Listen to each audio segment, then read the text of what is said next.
Okay, I'll call to order the special meeting for the Public Utility Commission. First order of business is to receive and order file the special meeting notice.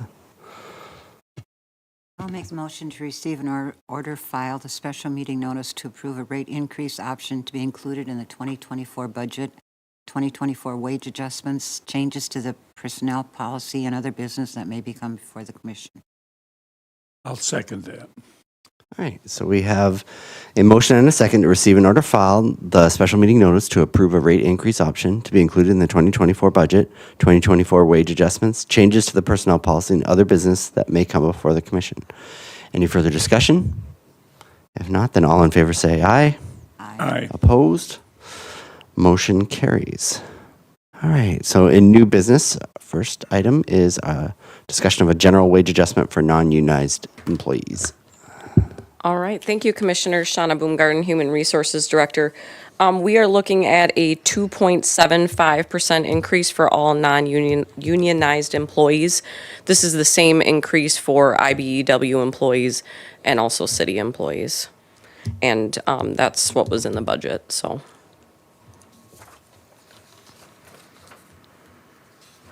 I'll make the motion to approve a general wage adjustment for non-unionized full-time and part-time PUC employees of 2.75% effective January 1st, 2024. Second. All right, we have a motion and a second to approve a general wage adjustment for non-unionized full-time and part-time PUC employees of 2.75% effective January 1st, 2024. Any further discussion? If not, then all in favor say aye. Aye. Opposed? Motion carries. Our next, Shauna's up again. Our next order of business is to approve the revisions to the city PUC personnel policy manual. All right, thank you. There were actually several changes to the personnel policy this year due to the 2023 legislative session. I'll just touch on a couple of them. First, an expanded definition of race to include hair texture, hairstyles such as braid, locks, and twists. Statute changes for nursing mothers, lactating employees, and pregnancy accommodations. We have in there now that employees can use sick and vacation time during their probationary period, as we're required to do that now for sick leave with the new ESST or Earned Sick and Safe Time law. And then changing vacation and sick leave usage to quarter-hour increments, because that's what our payroll system can do.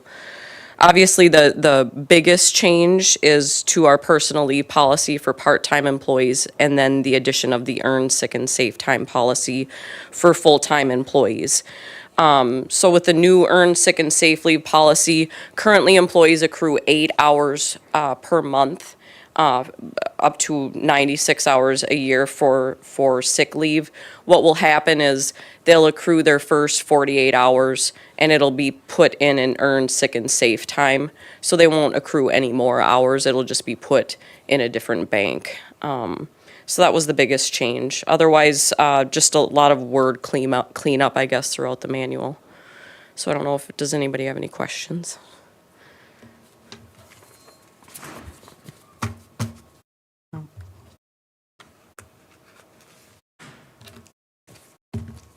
I'll make the motion to approve the revisions to the city PUC personnel policy manual, which would be effective on January 1st, 2024. Second that. All right, we have a motion and a second to approve the revisions to the city PUC personnel policy manual, which would be effective January 1st, 2024. Any further discussion? All in favor say aye. Aye. Opposed? Motion carries. All right, our next order of business is to discuss a rate increase options for the 2024 budget. Good morning, Commissioners. We discussed at our work session on November 28th about some rate increases. At that time, we had included some rate increases into the budget, and we had discussed making some changes to that. And so we are bringing before you today 3 different options and asking that you choose one of those options to be represented in the final budget. So I'll just run through them real quickly. Option number 1 is what we approved or talked about at the budget work session on November 28, which is basically increases in meter and base charges, and then a 2% industrial rate increase in the steam department. In the electric department, we had a $2 per meter increase for residential, small, large commercial, and the municipal rate classes, and then a meter charge increase for industrial of $10 per meter. Water, we had looked at increasing $2 per meter per the cost study that was completed in 2021. Wastewater, we looked at increasing the base charges of $2. And also then the industrial rate increase of a penny of TSS per pound and 27 cents phosphorus per pound, and no rate increases in natural gas. Option number 2 is also heavily favoring the meter and base charges, but we also did look at a meter charge or a rate increase in the electrical department. So here we're looking at a 3% industrial rate increase for steam. We are looking at increasing the meter charge, $3.25 per meter for residential, small, large commercial, and municipal, and a meter charge increase of $10 per meter for industrial, which is the same as option number 1. And then we added a rate increase of a quarter of a cent per kilowatt hour for residential, small, large commercial, and municipal. So not touching the industrial on the rates there. And then water, we're looking at bumping the meter charge to $3 per meter equivalent, and the wastewater base charge at $4 per meter, and then keeping those industrial charges in wastewater the same at a penny TSS and 27 cents of phosphorus increase. And again, no natural gas increases. Option number 3 is exactly the same as option number 2, except for in the electric rate, we're looking at increasing that a half a penny versus a quarter of a penny. And then you can see down below there the projected budgeted revenue increases should we implement any of those different options. And just to note, we have not increased electrical rates since 2019 on that.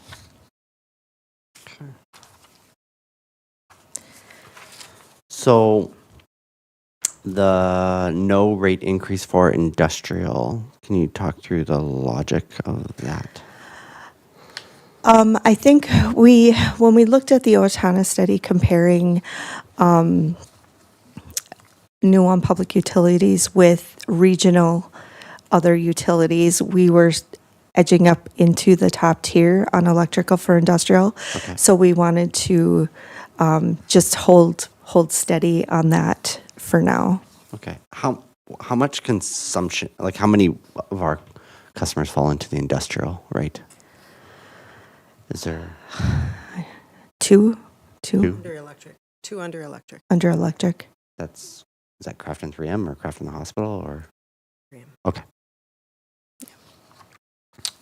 Right. And just to note, we did look at how the bills would be affected, and just looking at residential only, just for our residential customers, and looking at only the rate increases. We're looking at, with option 1, potentially a 2% increase, which would be about $74 a year. We're looking on option 2 at about a 4.4% increase, which equates to, on an average customer, about $165 per year increase.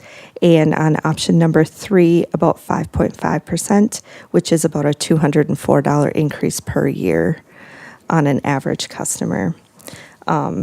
And then we do also, just to note, we take a look at the EAA every year in January typically, and the EAA really just gets us to where our purchase power is. So it really just gets us to even on that. So that's not really a rate per se, but at the work session, we were estimating that the EAA may increase.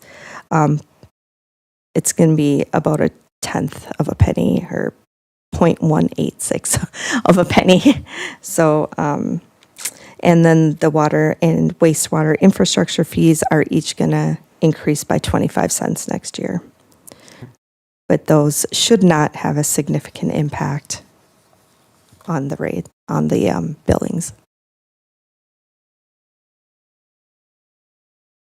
So we would just ask that you choose one of those. Yeah, so, just as a little backstory, we all are having increased costs, everybody's kind of feeling it. We're trying to be as conservative as we can with raising rates, but the utility is also feeling that. For example, transformers that we purchased for $3,000 a few years ago are going for $15,000 to $20,000. Wire is going up. Everything has increased significantly, and so the utility is feeling that as well.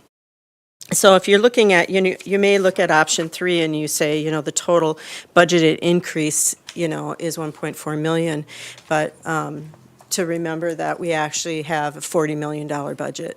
And so it's, about 3% or so of an increase. And I think we feel that, $200 increase on a bill over the course of 12 months, you divide that out, that's, less than $20 a month. So it's hopefully affordable for most people. We don't necessarily have, we do have a preference as to which option that we feel we'd like to see. We do have also, we brought before you the wastewater infrastructure improvement plan.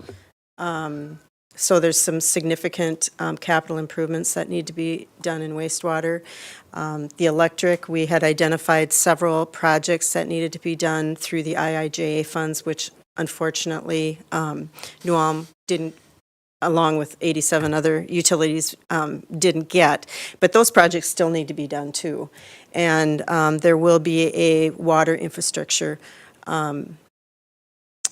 study done for the wastewater, or for the water plant, because that is a 25 to 30-year-old plant as well. So there's some significant capital things that are coming up in the future that, we have to be mindful of and to start planning for as well. So. And if you remember back to our work session, over the last 2.5 years, the CPI has increased about 18%. Right. And we're not keeping up with that by any stretch of the imagination in any of the departments. And again, we haven't increased electric rates since 2019, so we've been shouldering that cost through that whole time.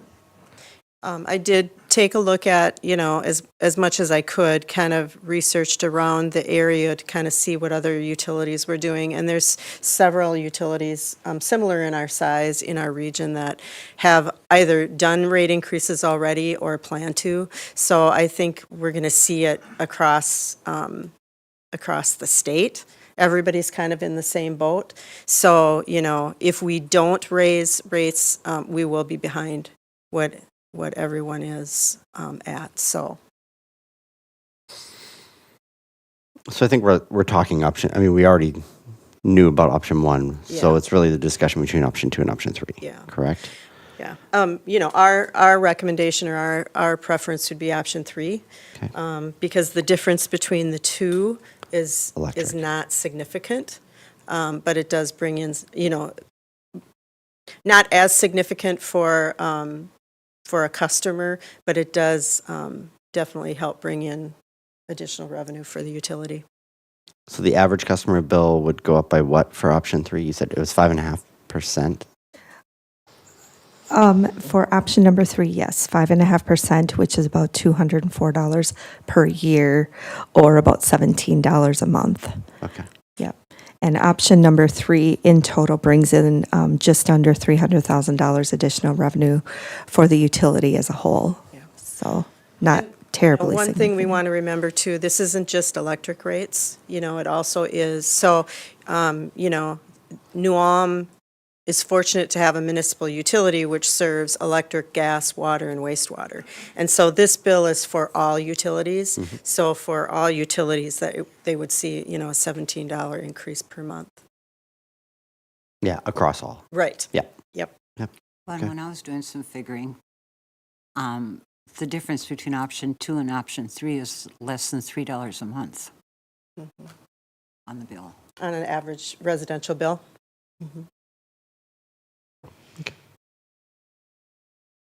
I'm comfortable accepting motion unless you have any other comments, Kim. I'll make the motion to authorize implementation of option 3 rate increase in the 2024 PUC budget. I'll second it. Okay. So we have a motion and a second to authorize the implementation of option number 3 rate increase in the 2024 PUC budget. Any further discussion? All right. All in favor say aye. Aye. Aye. Opposed? Motion carries. Is there any other business? No? Then meeting adjourned.